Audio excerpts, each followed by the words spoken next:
A paz do Senhor, meus queridos irmãos. Eu sou o irmão Esmeraldo, ministro do Evangelho, professor de escola dominical, e estamos aqui para juntos estudarmos mais uma lição fascinante da nossa escola dominical. Falando nisso, é a nossa última lição deste trimestre, onde tivemos o privilégio de juntos aprendermos muito sobre a palavra de Deus através de grandes exemplos destes homens que foram ícones para nós neste terceiro trimestre. Já aproveitando, nós, a partir do próximo domingo, isto é, do próximo trimestre, primeiro domingo de outubro, nós estaremos estudando a fragilidade humana e a soberania divina. Vai ser uma lição, umas lições espetaculares. Você não pode ficar de fora. Vamos juntos na esteira do conhecimento construir cada vez mais sabedoria e expandir o reino de Deus. A nossa lição essa última lição desse trimestre, ela está fundamentada em São Mateus capítulo 25, versos de número 1 ao 13, e tem como tema: a vigilância conserva pura a igreja do Senhor Jesus. Quer dizer, a prudência, né, mantém a igreja em santidade. Parafraseando este tema, a prudência mantém a igreja sempre santa, separada dos modismos e separada do mundanismo. Que Deus possa abrir o nosso entendimento e nos dar da sua graça para juntos aprendermos mais e mais da Santa Palavra. Bom, não é necessário lermos o texto, porque com certeza os professores, bem como a administração da escola dominical, estará fazendo essa parte administrativa introdutória. Mas os objetivos é importante que falemos aqui. Primeiramente, nós temos aqui o objetivo geral, é deixar bem específico para os nossos alunos que a oração e a vigilância são fatores preponderantes para uma vida cristã que espera o nosso Salvador.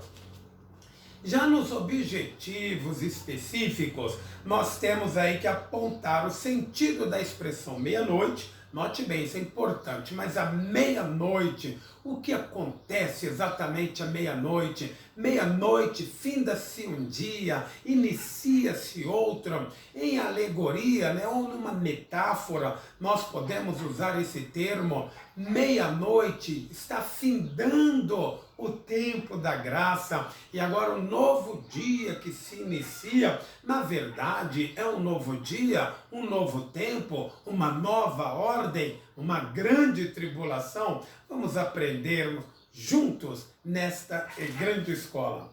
Nós temos também que expor que a meia-noite é a hora das trevas, né? É exatamente neste ponto, né, o terceiro tópico, que nós estaremos falando sobre a grande tribulação. Também é importante destacar que a meia-noite marca a vinda do noivo. É claro, isso é um ponto forte para que nós batamos juntos nesse ponto, para que os irmãos, para que a igreja fique pronta, alerta, preparada, que o nosso Senhor Jesus Cristo, ele pode vir a qualquer hora. E por último, ressaltar o clamor da meia-noite como um brado de alerta. Aí vem o noivo. Bom, é importante salientar para vocês que esse termo vigilância, né, a palavra vigilância, ela é de origem grega, né, gregorion, que quer dizer permanecer acordado. Permanecer acordado, uma pessoa está vigilante, é aquele que permanece acordado, é um sentinela, não pode de forma nenhuma deixar de estar prudente, sempre atento a todo e qualquer movimento. A vigilância, ela significa observar atentamente para não sermos destruídos ou apanhados de surpresa por calamidades repentinas. Por isso, a importância da vigilância. Quero dizer para vocês que a vigilância, nós podemos tomar ela em duas frentes. Isto é, a vigilância externa e a vigilância interna. Isto é, para cada cristão. Ele tem em si a vigilância externa e a vigilância interna. A primeira te deixa apercebido, atento a tudo que acontece ao nosso redor, no nosso local, seja regional e até no mundo. Já a vigilância interna é um confronto pessoal, particular, exatamente, é um confronto pessoal com a palavra de Deus. E isto, após esta análise, essa prudência nessa análise que você fará, te dará uma certeza se você está vigiando ou não. Mas para isso você tem que ter a humildade de confrontar a tua vida com a palavra de Deus. Bom, essa última lição, ela trata, na verdade, de escatologia, né? O que é a escatologia? A escatologia é a doutrina das últimas coisas. E o escritor, né, o autor desta lição, nosso saudoso missionário Eurico Bergsten, ele foi bastante feliz em fechar esse trimestre, chamando a igreja para vigilância e estar atenta para a volta do nosso Senhor e Salvador Jesus Cristo. Ela é conhecida no meio pentecostal e até em algumas igrejas de linha reformada, não estou dizendo as tradicionais, como a doutrina da iminência, a vinda de Jesus repentina.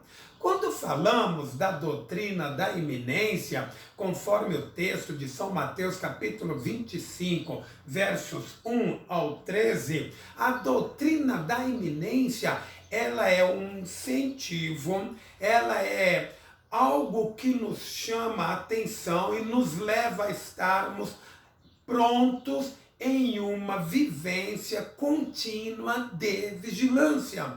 O crente não pode baixar a guarda. Em todo tempo ele deve estar vigiando. Por quê? Porque os dias são maus.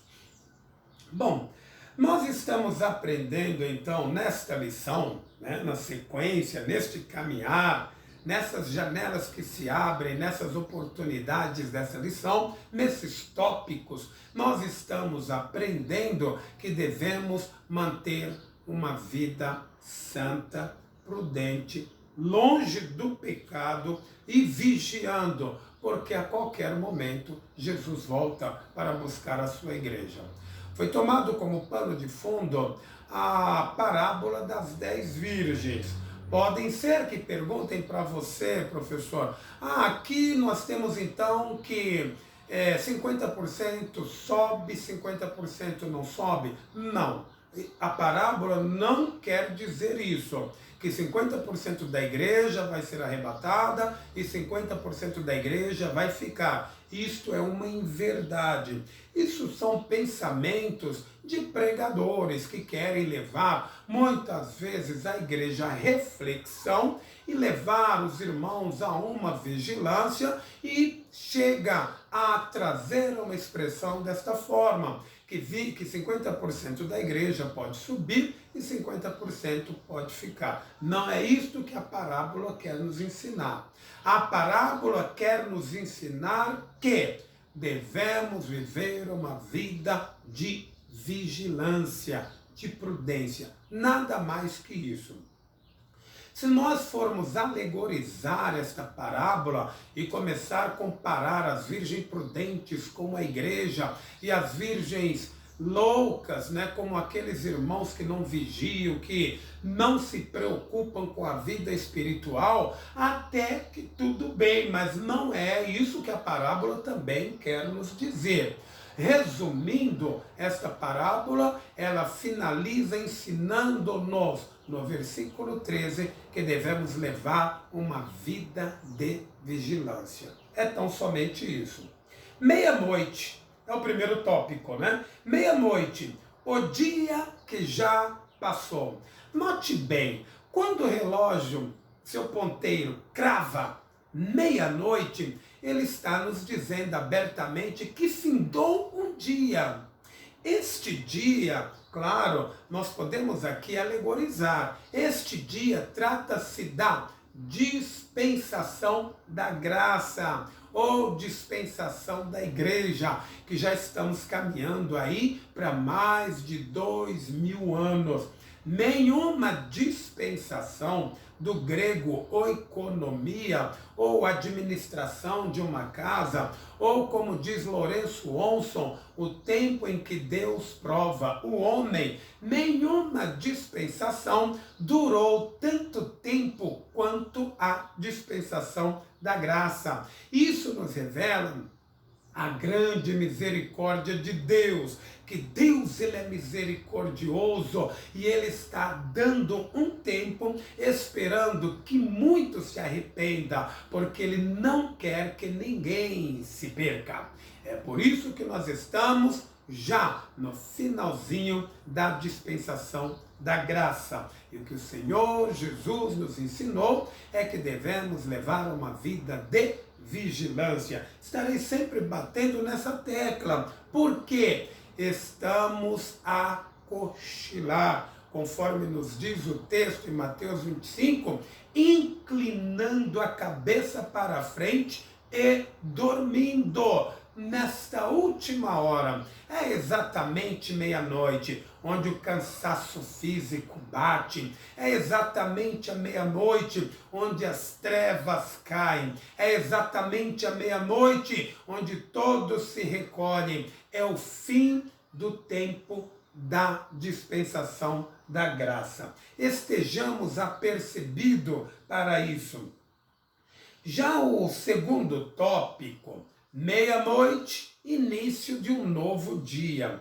Este novo dia, quando o relógio já coloca lá o primeiro minuto, né? Este novo dia, nós podemos chamar que é o período da última semana de Daniel. É a grande tribulação, exatamente. Mas antes desse período, antes da meia-noite, exatamente aí, Jesus Cristo volta, arrebata a sua igreja. É esse o ensino que nós podemos trabalhar aqui em cima. Só que, quero alertar-nos, ninguém tem o direito de ensinar ou dizer ou afirmar que Jesus vai voltar em qualquer período da noite. Não, senhor, pois ele mesmo afirmou, pois o dia e a hora ninguém sabe.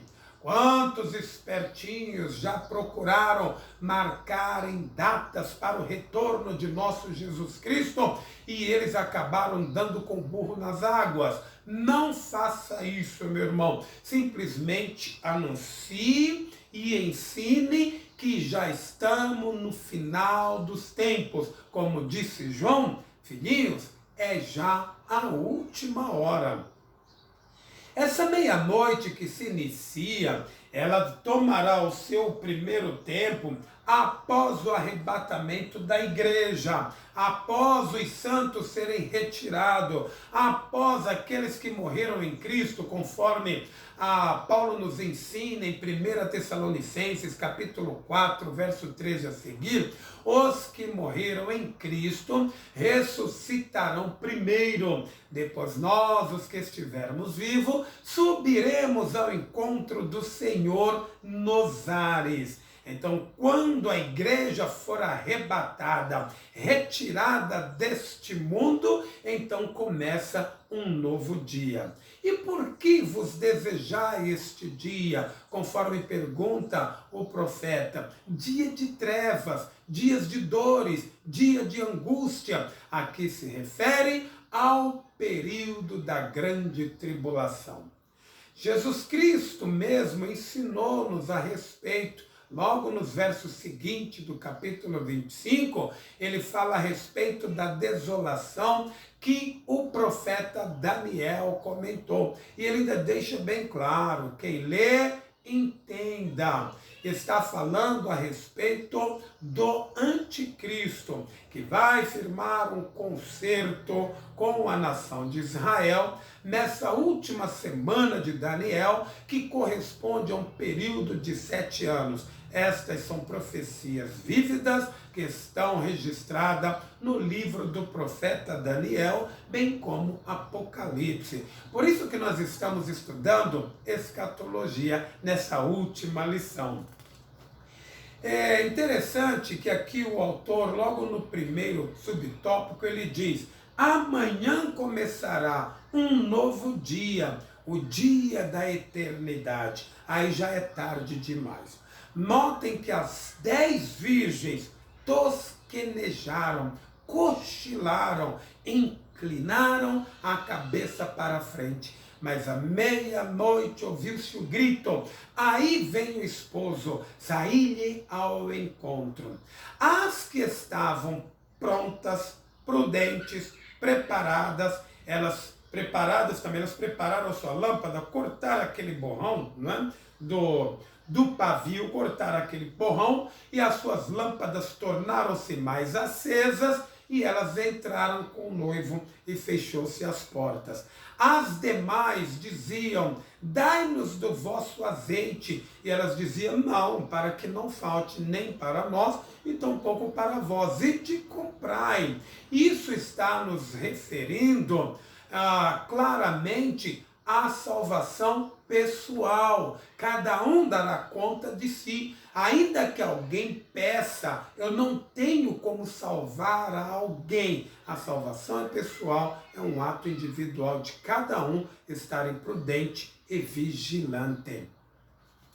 A noite vem. Quando se fala da noite aqui, para os homens que não houveram dado crédito às palavras de Deus, são dias de sofrimentos, de angústia, de tribulação. Apocalipse, a partir do capítulo 6 até o verso 18, relata os fatos que ocorrerão neste dia que se inicia após a meia-noite, após a igreja ser retirada. Que Deus em Cristo nos guarde, que Deus em Cristo guarde a sua vida, guarde a sua igreja e estejamos sempre prontos.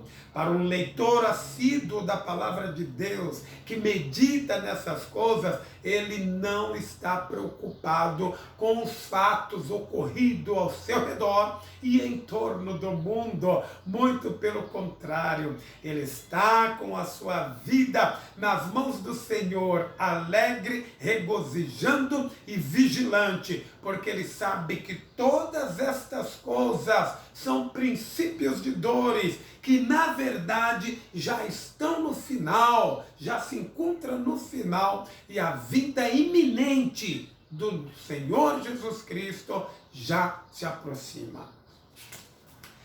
Bom, vamos para o nosso terceiro tópico. A meia-noite é horas de trevas. Aqui ele fala a respeito da natureza. Romanos 8, a partir do versículo 18 até o 24, na verdade até o 26, ali fala a respeito dos 3 gemidos. Os gemidos da natureza, o gemido dos santos, dos salvos, né, da igreja, e o gemido do Espírito Santo. São os 3 gemidos que nós encontramos ali em Romanos 8. A natureza, ela geme, porque ela deseja ansiosamente, né? Esse termo ansiosamente é como esticando o pescoço para frente para chegar na linha final da vitória. É isso que a natureza suplica pela redenção dos filhos de Deus, para que ela fique livre da sua sujeição. Afinal, quem a sujeitou a isso foi o próprio Deus, devido ao pecado do homem.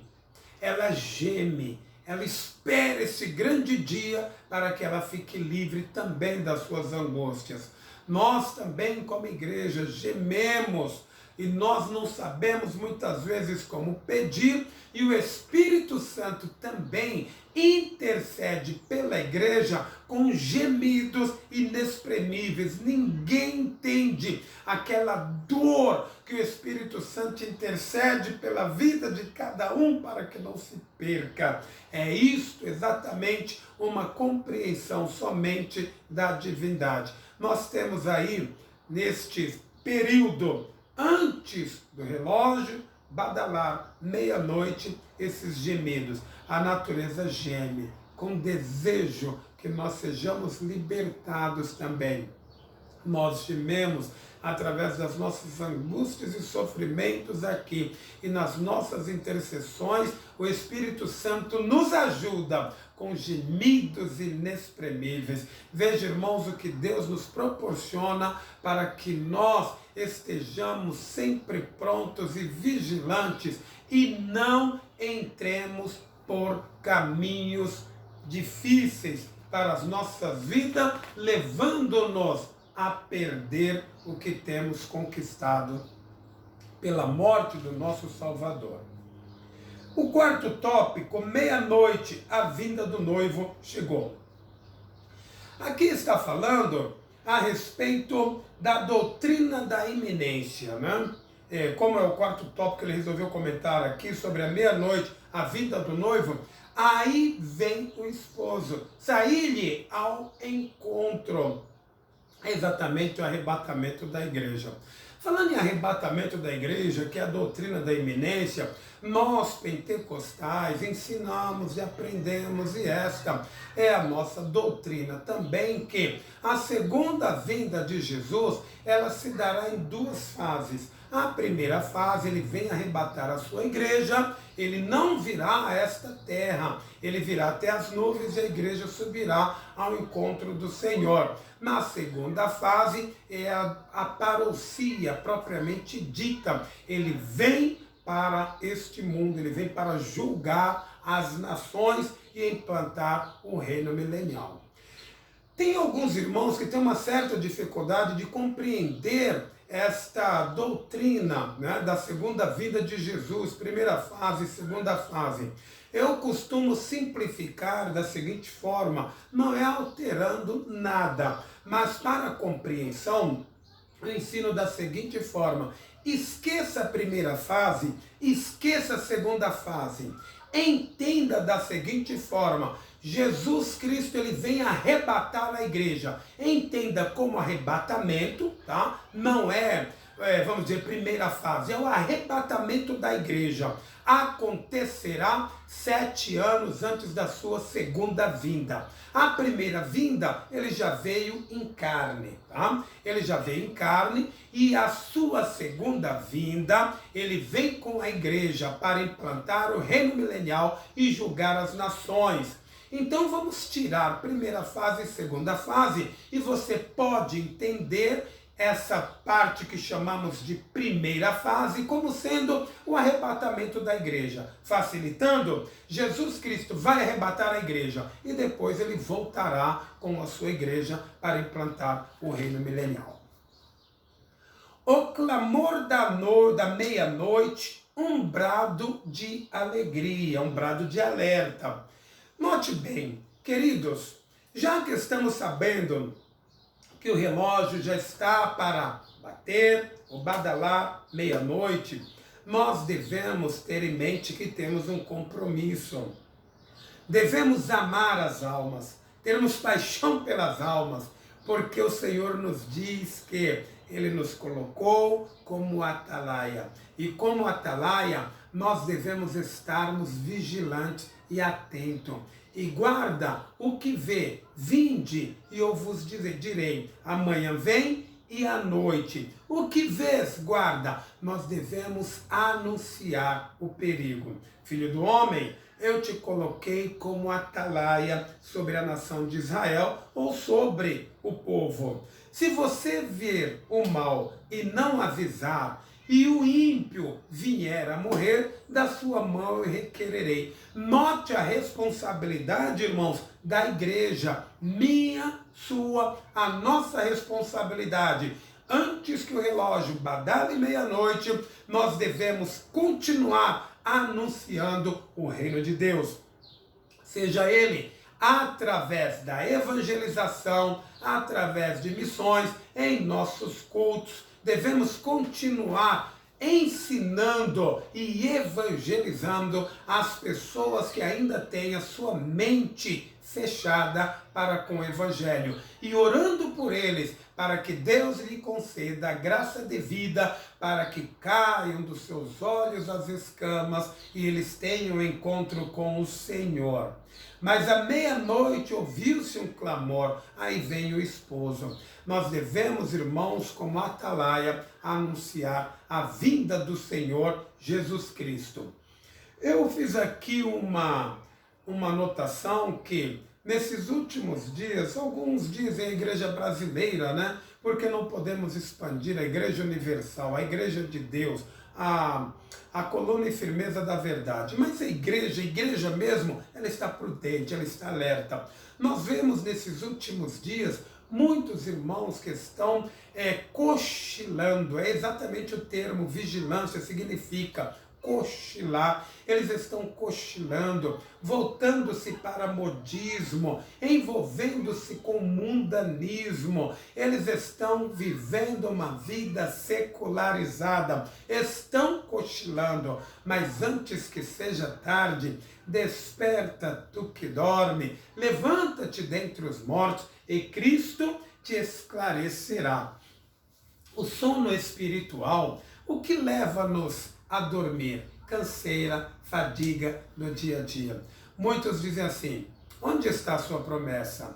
Porque desde que os nossos pais dormiram, as coisas permanecem da mesma forma. Estamos aí há um bom tempo, vamos dizer, algum tempo já na igreja. Alguns com 1 ano, outros com 2, outros com 5, 10, 20, 30. Tem pessoas com mais de 50 anos na igreja e a mensagem é sempre a mesma e renovada. Jesus Cristo, ele está voltando. E alguém pode dizer, mas como ele está voltando? Nós vemos as coisas aí como que se encontra. Ele é misericordioso, ele está esperando o seu arrependimento. E eu espero que ainda dê tempo, porque a qualquer momento Jesus pode voltar. E ele vai buscar a sua igreja e será dia de angústia para aqueles que ficarem. O que nos leva a dormir? Nós temos aqui, muitas vezes, conforme o autor disse, a desobediência à palavra. Começamos a negligenciar a verdade. Note bem que nós estudamos sobre a desobediência do povo de Deus, que resultou num cativeiro, e eles tiveram angústia por 70 anos, e depois retornaram sob o comando de alguns deles. E nós vemos aqui que a desobediência é um dos pontos que leva um cristão a dormir. Se nós desobedecemos, claro que o pecado de desobediência é como o pecado de feitiçaria. Isso leva à morte. Que Deus nos guarde. O subtópico 2 do tópico 5 nos diz o seguinte: seremos guardados, vigilantes, se usarmos os meios que Deus põe à nossa disposição. Aqui ele toma como base 2 meios. Primeiro, a palavra. Irmãos, leia a palavra.